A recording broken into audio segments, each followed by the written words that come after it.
Hello everyone, I am Cut the Cheese and welcome to a video about the Beast Inside difficulty differences. Now you can't find pretty much any info about this anywhere on the internet. There's a few forums that I'll show that like one or two where people actually got close to actually talking, getting close to actually what the differences were, but you really can't find any in-depth information about it. And this video is mainly for people who don't know what difficulty they want to play on, because there are many differences, and after this video you can figure out which difficulty is best for you to play on. Okay, first off we're going to talk about resources. Now I've played the game, I beat it on standard, but I've played it on every difficulty a good bit, and I can tell that there's no difference in resources no matter what difficulty you're on. If you want to play on beast mode, which is what I'm on now because I'm replaying the game, the resources around the map, around the world, no matter where you go, are all the same. As it gets harder, they don't like decrease the amount of matches and kerosene that you get. It's all the same. So there's an abundance of it, so that way you don't have to worry about that. Second, we're going to talk about matches.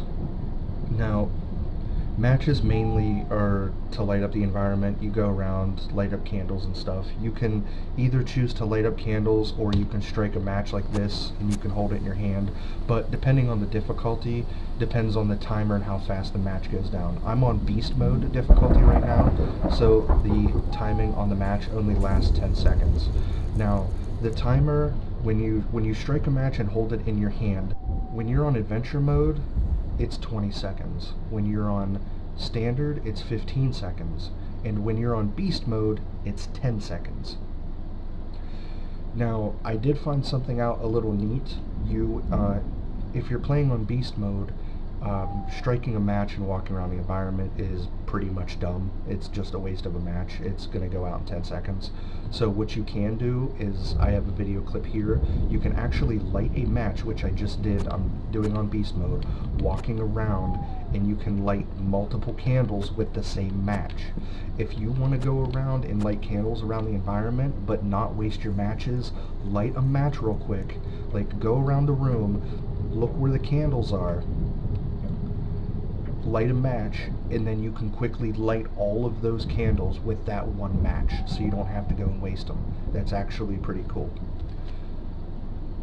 Now third, we're going to talk about the lantern. Okay, now the lantern, no matter what difficulty you're on, period, hands down, if anyone tells you different, they're wrong. If you have a full lantern, your lantern lasts for 10 minutes on all three difficulties. It does not change. Mainly the difference between beast mode and the other two difficulties is how quickly you die. That's like the main thing. Now with the lantern, it does, like I just said, it lasts 10 minutes when your lantern is full. You know, right now you can see mine's 3/4 full, so it's gonna last, what, maybe like around 7 minutes. Now, the main difference with the lantern is refilling it. You can walk around the map, you can find tanks of kerosene to refill your lantern. Now, depending on what difficulty will determine how quickly your lantern gets refilled. As you can see in the bottom left corner, our lantern is empty. And right now I'm on adventure difficulty, so if you go into the inventory down to kerosene, on adventure it takes 1, 2, 3 tanks of kerosene to fill that. I'm going to do the same thing now on standard difficulty. This time it's going to take 1, 2, 3, 4.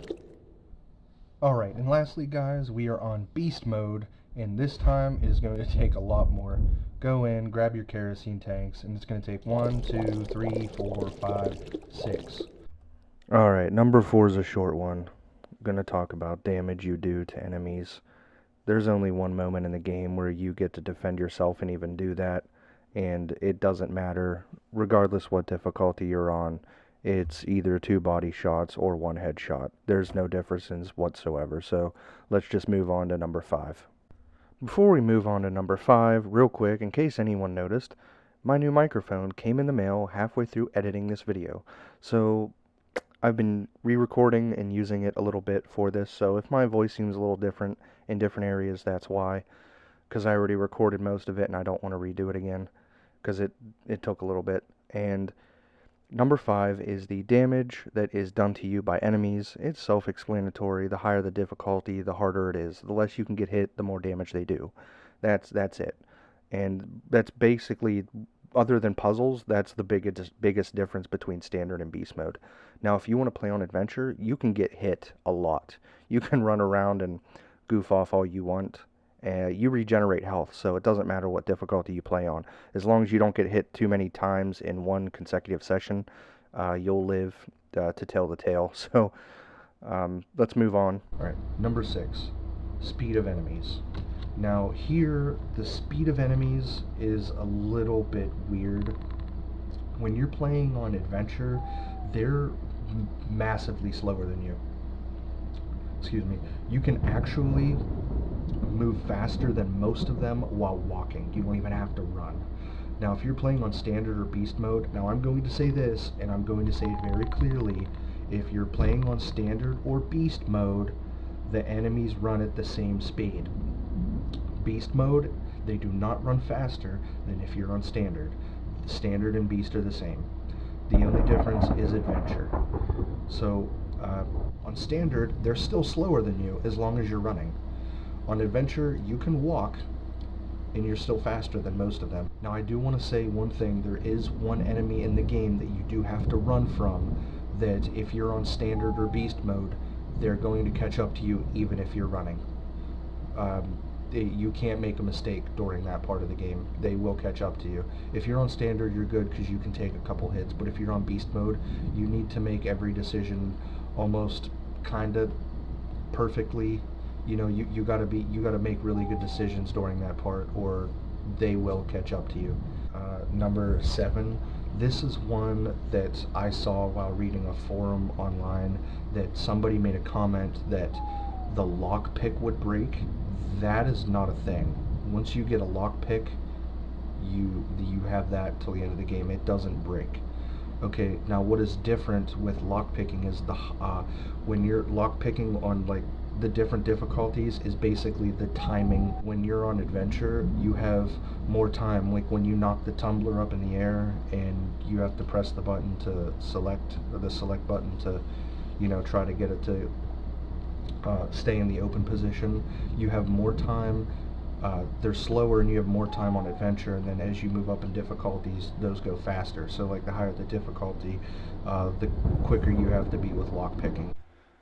Alright, lastly, I'm going to talk about puzzles. On adventure, they changed the clues. They're very easy to figure out, and the puzzles are shorter. You don't have to do the entire thing as like you would have on standard or beast mode.